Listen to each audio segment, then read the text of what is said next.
Good day, my people. Welcome to Entertainment Gist and thanks for stopping by. Well, Eze Ego in our midst today. Wow, this life. Sometimes they say money is everything, and some people say money is not everything. Anyway, by the time you are done listening to this story, you will be able to tell me at the comment section if you really think that money is everything or not. Once again, thanks for stopping by and please remember to share. Bye bye.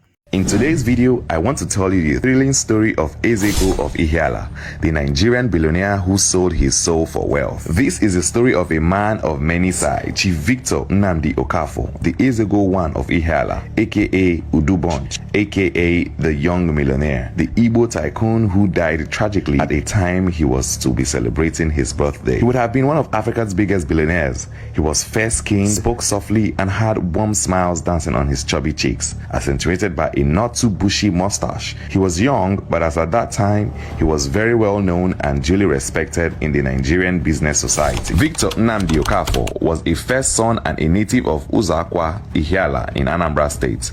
He was born on the 25th of December 1964. He had his primary school education at the Uzakwa Primary School, but he was forced to drop out in secondary school, Abbott Boys Secondary School, Ihiala, and eventually took to business. So yes, like many billionaire stories, he was a school dropout. His childhood was a very traumatic one, and at a point, his own father disowned him. Why? This happened when he was nabbed for being a member of a robbery gang that showed Onitsha traders hell on earth. After he abandoned school, he joined an armed robbery syndicate that terrorized the people of Anambra State for years. In 1988, every member of the armed robbery squad was apprehended except Eze Ego.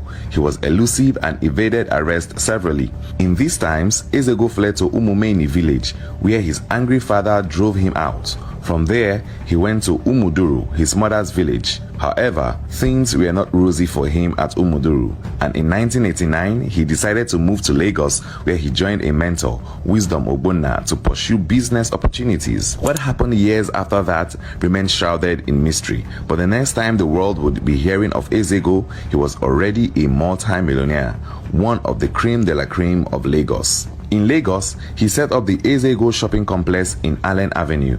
There was also a branch in Abuja and also the Eze Ego Plaza in the Murtala Mohammed International Airport. From this spot, he operated and controlled one of the biggest electronic stores in Nigeria.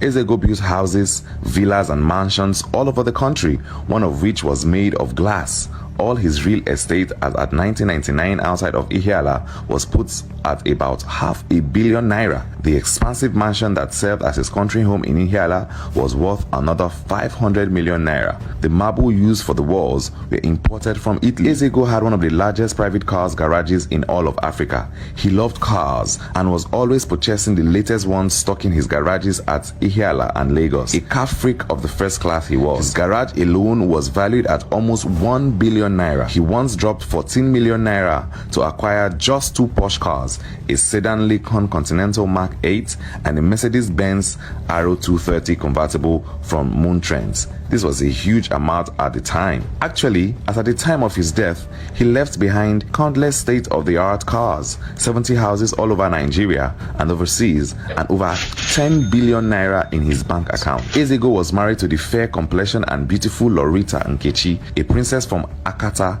in Imo State, and the marriage produced 8 children. Although Eze Ego's first son was from a Japanese woman, he also fathered kids with other women apart from his wife, Nkechi. Eze Ego's birthday was on the 25th of December, and it was his usual tradition to storm his hometown, Ihiala, every Christmas for the double celebration, which is his birthday and the Christmas celebration. His kinsmen and women in Ihiala eagerly awaited his annual homecoming, which meant a lot of goodies for everyone, and so it was that fateful December of 1999. Eze Ego was in the habit of storming the sleepy rustic hometown of Ihiala, impressing his people with his legendary wealth and affluence. So the 1999 edition was no different. The whole of Nigeria would know that Eze Ego was in town. Some of the most sought after musicians in the world's most populous black nation were billed to entertain the guests at the most exciting gala of the year.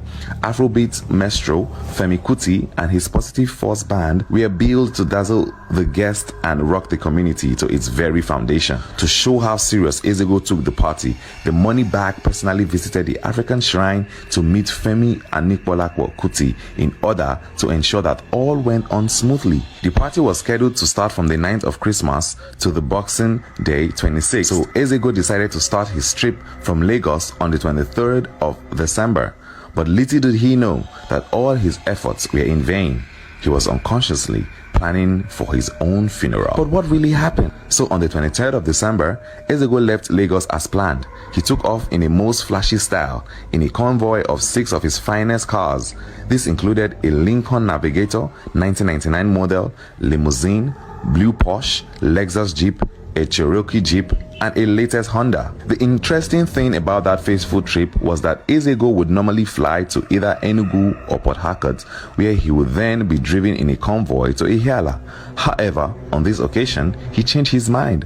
For some unknown reason, Eze Ego decided to get behind his Lexus Jeep on the convoy and drive himself all the way from Lagos to Ihiala. But somewhere along the Lagos-Ibadan Expressway, the first trouble reared its nasty head. Trouble started when the Cherokee Jeep's engine became faulty, but Eze Ego was in a hurry and could not even entertain the idea of missing his schedule and arriving on time. So he decided to keep managing the Jeep for as long as possible. But by the time the Jeep got to Asaba in Delta State, the car broke down completely in the oil-rich states. Now things were not getting funny anymore. Eze Ego was obviously in distress. His people were waiting for him back home so the carnival would start, but here was his car that he shelled out a lot of millions for, giving him the worst headache of his life at a most unexpected moment. But you know how dangerous Nigerian roads are. Eze Ego did not want to leave his cherished automobile in the middle of nowhere in Asaba at the mercy of robbers, not the car he bought with so much money. So he bellowed at one of his boys to purchase a chain so the Jeep would be towed. The lad returned with the chain, which was then attached to the faulty Jeep. However, that was the beginning of his problem, because Eze Ego was said to have insisted on towing the broken down vehicle all by himself, with him driving the Lexus, pulling the Cherokee. So he was in front while another of his boys was behind the wheels of the Cherokee. Well, no one was in a position to argue with the boss, so they continued their trip until that fateful moment when they reached a spot between Ozobulu and Okija on the Onitsha-Owerri road. At that point, they were just 2 kilometers away from Ihiala in Anambra State, Eze Ego's hometown and their final destination. And that was when death decided to unveil his dreadful figure. Eze Ego reportedly ran into a damaged portion of the road while he was going down a steep slope, and all of a sudden, he stepped on the brakes. The driver of the Cherokee behind him was caught unawares, as he was not even prepared for the sudden stop. He suddenly rammed the Cherokee into Eze Ego's shiny Lexus, sending the king of money tumbling down a deep ditch by the roadside. It must, however, be noted that there are so many slightly different accounts of precisely how the accident happened. Other reports stated that it was actually the towing chain between the two jeeps that snapped, thus forcing the Cherokee at the back to ram into Eze Ego's Lexus, making him lose control and plunging into that horrible ditch. However it went, immediately this happened, his convoy was thrown into a pandemonium. Those in his convoy made frantic and desperate efforts to get him out of the ditch and get him to the most effective medical attention promptly. By the time they finally succeeded in getting Eze Ego out of the ditch, he had sustained a deep gash and his face was massively puffed up. He was rushed to the nearby Lady of Lourdes Hospital, where Eze Ego incidentally made a donation of 15 million naira a few years before the incident. He was still alive and stable when they brought him to the hospital, and all the medical workers went into an overdrive to save the life of a man they know as a mentor and a generous giver. However, things got worse, and to make matters even more frightening, there was no doctor on duty.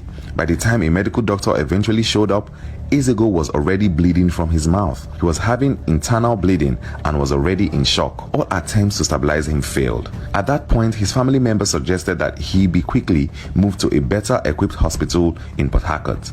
At this point, his tale became hazy, as it is not known whether he finally died while he was on his way to Port Harcourt or while he was being prepared for a flight to Lagos from Port Harcourt. Eze Ego was declared dead on the 26th of December, Boxing Day, and he was just 34. After Eze Ego's death, The same fate that befell many African entrepreneurs crept in, and his vast business empire collapsed.